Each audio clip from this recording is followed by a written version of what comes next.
চোখ যতদূর যায় কেবল গাড়ি আর গাড়ি। প্রথম দেখায় যে কেউ ভাবতে পারেন এটা বোধহয় কোনো গাড়িরই শোরুম,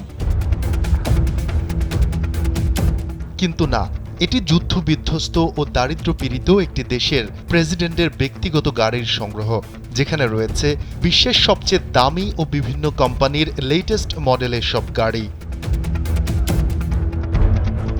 অথচ এদিকে ঠিকমতো খেতেই পান না অসহায় সিরিয়ানরা। উদ্বাস্তু হয়ে বছরের পর বছর পড়ে আছেন প্রতিবেশী বিভিন্ন দেশে, আর তেমন একটি দেশের প্রেসিডেন্টের এমন বিলাসিতা।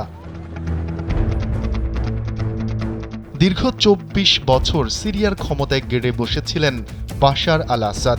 এলো ভিশন মুশকিল আসান অফার। যে কোনো ব্র্যান্ডের পুরনো ফ্রিজ নিয়ে চলে আসুন ভিশন শোরুমে আর নিয়ে যান নতুন ভিশন ফ্রিজ 20% পর্যন্ত ছাড়। ৩ লাখ নিরীহ সিরিয়ানের জীবন ও টানা ১১ বছরের গৃহযুদ্ধ টলাতে পারেনি তাকে। তবে রোববার বিদ্রোহীরা রাজধানী দামেস্ক দখল করতে এলে লেজ গোটান ২ যুগ সিরিয়াকে শাসন করা এই স্বৈরশাসক। আসাদ দেশ থেকে পালানোর পরই বেরিয়ে আসে তার রাজকীয় জীবনের চিত্র। নিজের গ্যারেজে পাওয়া যায় ৪০টি বিলাসবহুল গাড়ি, যার ভিডিও সামাজিক যোগাযোগ মাধ্যমে ছড়িয়ে পড়েছে। এই ভিডিও দেখে সিরিয়ানরা তীব্র ক্ষোভ উগরে দিয়েছেন। রোববার আসাদের প্রতি সিরিয়ানদের পুঞ্জীভূত ক্ষোভের বহিঃপ্রকাশ ঘটে তার রাজপ্রাসাদে।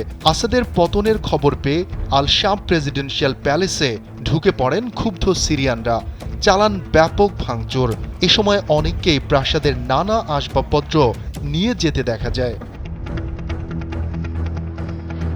দুবাই ভিত্তিক ভিডিও সরবরাহকারী সংস্থা ভায়োরির এক ভিডিওতে দেখা যায় বিভিন্ন বয়সী নারী ও পুরুষরা প্রাসাদের অভ্যন্তরে দলে দলে প্রবেশ করছেন। এ সময় কেউ হাতে করে, কেউ ব্যাগে, কেউ বা আবার গাড়িতে করে বিভিন্ন মালামাল নিয়ে যাচ্ছেন। শফিকুল ইসলাম শান্ত, কালবেলা ডেস্ক।